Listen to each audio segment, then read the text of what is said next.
So let's use a really simple game. Okay? Let's imagine there are 5 boys and 5 girls, and they want to get married. Okay? So these are the players, and what we're going to do is we're going to divide them up into male and female. Then what we're going to do is we will rank the males and the females. Okay? So we're going to rank 10 players into 5, 4, 3, 2, 1. 5, 4, 3, 2, 1. Okay? And so how do we rank them? Well, we rank them according to their attractiveness using 3 criteria. The first is genes, the second is wealth, and the third is status. Okay, so genes is very simple. It means that you're good looking, it means you're tall, it means you're healthy, you will live a long time, okay? Genes is pretty simple to understand. Wealth just means that you or your family have a lot of money. Status means that you have a lot of friends, you have a high status job, you come from a really powerful family, okay? So these are the 3 criteria that we can use to judge a person's attractiveness. And then what we can do is rank them from 5 to 1. 5 means really the best. 1 means the worst, okay? And we can rank all 10 according to these metrics. So, according to biology, what we call evolutionary biology or evolution psychology, we're always trying to find the best genes to procreate because this ensures that our genes pass on. Okay? So, remember that men have a penis which they can stick into anything. Women have to give birth, so their strategies are different, okay? So basically, number 5 is trying to have sex with all 5 women, right? That's his strategy.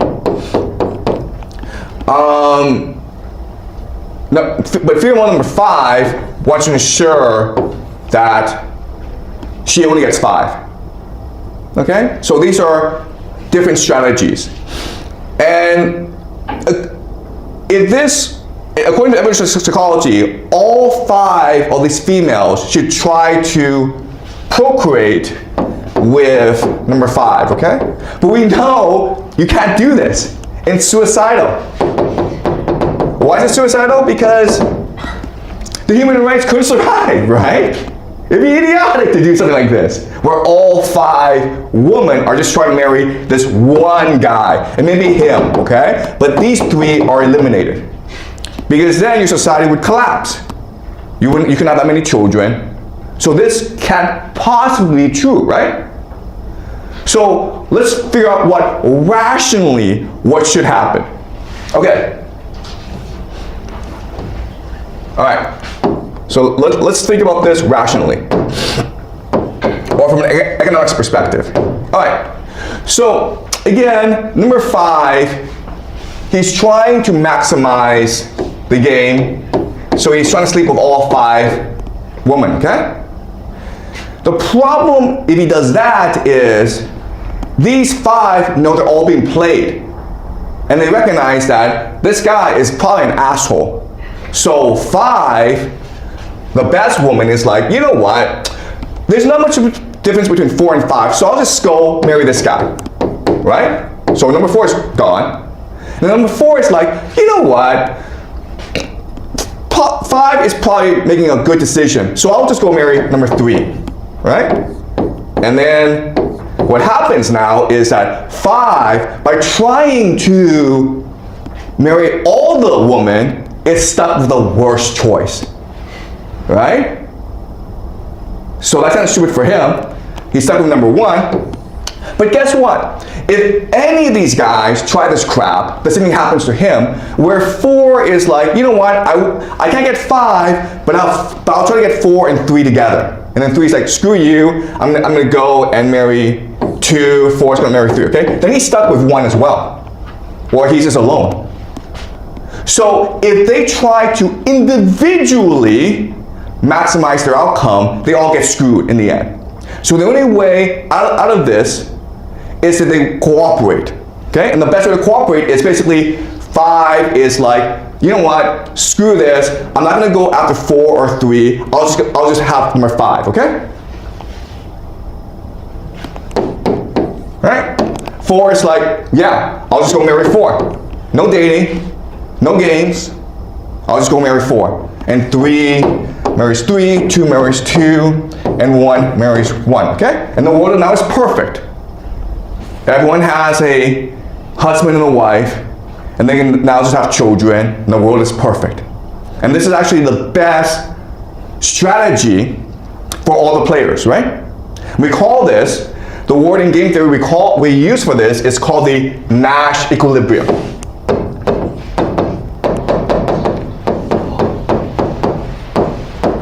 Okay, Nash equilibrium just means that you always reach a state in which all the players maximize their outcome, the Nash equilibrium.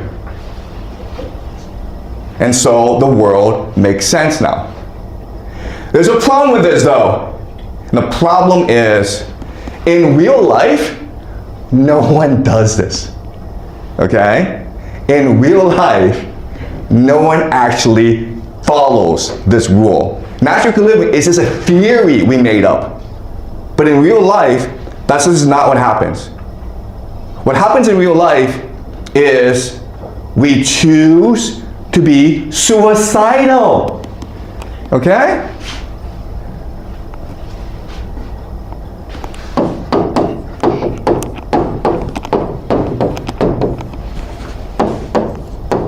So, let me tell you about a game I played. So last year, I was teaching this class, and I asked the boys and I asked the girls, pretend you're now 30 years old, right? Your parents are pestering you to get married, and you've been on the dating market for 10 years. There's really no one that you think is perfect for you. You have basically given up on love. Imagine that you want to get married now, and tell me what is the minimum requirement you need in order to agree to marry someone else. Okay? What's the minimum, okay? And then I have the boys and the girls write down a response. The boys were pretty simple, right? Well, you know, as long as she likes me and as long as I can put my penis into her, I'm good, okay? It's that simple, okay? It really is. Guys are like, yeah, I'll settle for anything. That's the boys, right? Girls were different. Girls were like, okay, if I don't love him, if I'm not even attracted to him, I need about $1 million a month. Really? Oh my god. Yep, I need about $1 million. Last class. Last semester. Okay, all right, so this makes no sense, right? So in theory, we should follow the Nash equilibrium. But in real life, what happens is this. All the girls want this one guy. Okay, and maybe number 4. They'll settle for number 4. But 3, 2, 1, they don't want. And we know because just look at the world around you. Look at these billionaires, right? Like Elon Musk. How many wives does he have? How many children does he have? Right? All the women in the world, many, not all, but many, just want to marry actors like Brad Pitt. Billionaires like Elon Musk.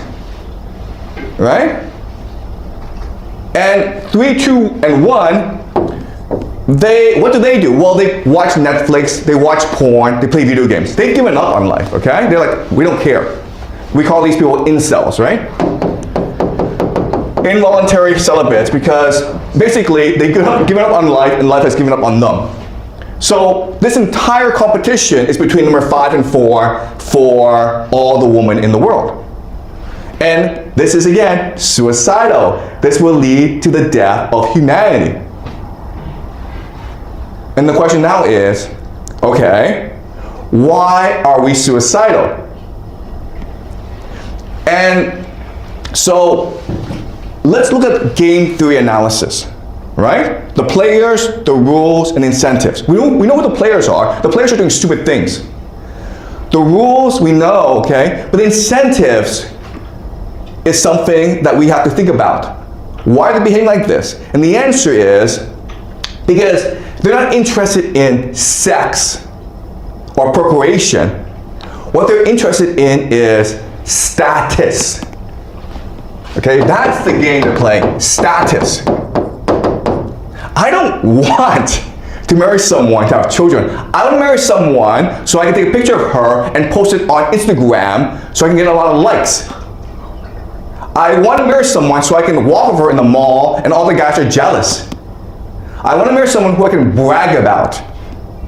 Okay? It's a game about status, not a game about sex or procreation. Do you understand? People are not being rational here. People are trying to maximize their status in life. And that's why everyone's behaving like this. She may be the youngest woman in the world, but she's still like, you know what? It's still my choice whether or not to have kids. And having kids is a pain in the ass. So if I'm going to make the sacrifice, this guy better be good looking. Okay? Or this guy better be rich. Otherwise, why would I want to have kids? Okay? So this is why people behave the way they do. If you think about this way, what you recognize is that people are rational. But to understand why they're rational, you have to figure out what the game is. Okay? But then this leads to us to a question, which is, okay, well clearly this is wrong, because if we behave like this throughout human history, we wouldn't be here today. Okay? How is it that we have this game today and we're gonna die, but we must have come from somewhere. We've been around for like a long time, so how is it that humans have survived for so long doing these stupid things? And the answer is because the game changes over time according to the superstructure of society. Okay, the superstructure.